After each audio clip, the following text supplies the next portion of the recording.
What's interesting about this time here, this whole period of years, is that most of these presidents are men that you probably don't know much about. For example, you may be able to tell me a little about Ulysses S. Grant. After all, he was a major figure. He was the general of the North during the Civil War. But what can you say about his presidency, even though he served 2 terms? Or for that matter, other than the fact that Rutherford B. Hayes was the one who came in at the end of Reconstruction, what do you know about what he did with his years in office? Or how about James Garfield? Or Chester A. Arthur? Or Grover Cleveland? Or Benjamin Harrison? Or William McKinley? You might recognize some of those men. They're sometimes attached to certain events. For example, McKinley was assassinated by an anarchist while he was in office. So you might know that little bit of information, a little bit of trivia regarding him.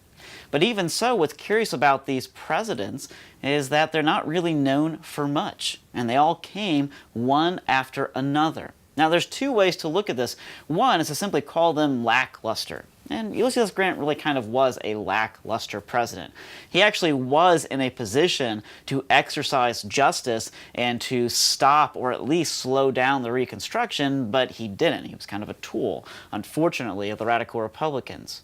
But the other presidents, you could also probably argue that they were lackluster, but I think more correctly, you could argue that they had a certain view of the presidential office which tended to align with the same view as the Founding Fathers.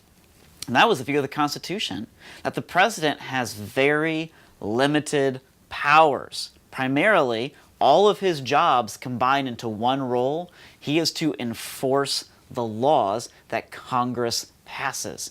In other words, we often talk about the president introducing a bill or making a law. That's all a misnomer. That's all misspoken. The president doesn't actually make law. He cannot actually introduce bills. He has to have a congressman or a senator do that, and they actually have to be passed through the Congress and the Senate. He can, of course, veto them, but he can't make them actually happen. It's always been dependent upon Congress itself. Whereas the president gets to essentially lead the military, he cannot actually declare war. Only Congress can do that. The president cannot raise taxes. Only Congress can do that. Now, there are sometimes maybe some exceptions to these laws, things that have come about throughout modernity.